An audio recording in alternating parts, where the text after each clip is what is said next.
But first, back to those plans that are in the works for a multi-million-dollar development in one of Charlotte's historically black communities. We appreciate your time. I'm Colin Mayfield. And I'm Vanessa Rufus. We first told you about this earlier this week. You remember that's when city leaders approved that $4.1 million to help acquire this property.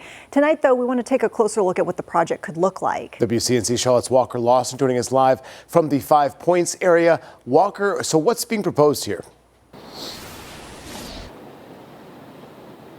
Yeah, guys, this proposal will bring affordable housing. It'll also be sitting right on some transit additions that are coming to the city, but also it'll feature some additional things that people say they need in this community, all on a 1 1/4 acre property here in the 5 Points area.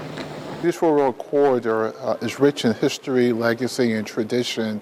For the last several years, through our Corridors of Opportunity program, we've been really focusing on how to improve the quality of life on the corridor in reference to public safety, utilizing and working with small business owners. City leaders say this project builds on that momentum. This site is a really important site for the community.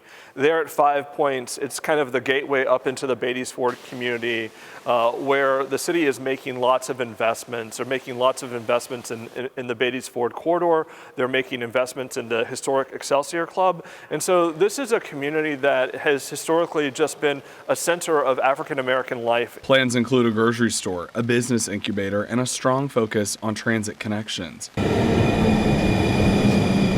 The streetcar, we've already done preliminary engineering design to move it from French Street to Rosa Park.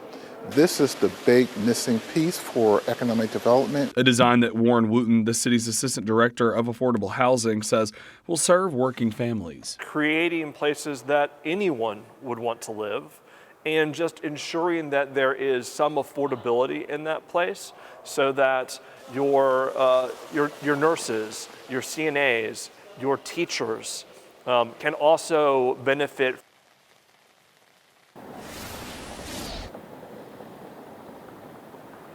Now, again, those funds that were allocated are to acquire the property, so this is still a very early project. We didn't even see specific renderings for the site yet, as they're still kind of sifting through designs and things like that. But they did say that, again, it's going to take about 2 more years of work in this process, and they don't expect to break ground on this site for at least 2 years. Reporting in West Charlotte, Walker Lawson, WCNC Charlotte. All right. Thanks for keeping us posted, Walker.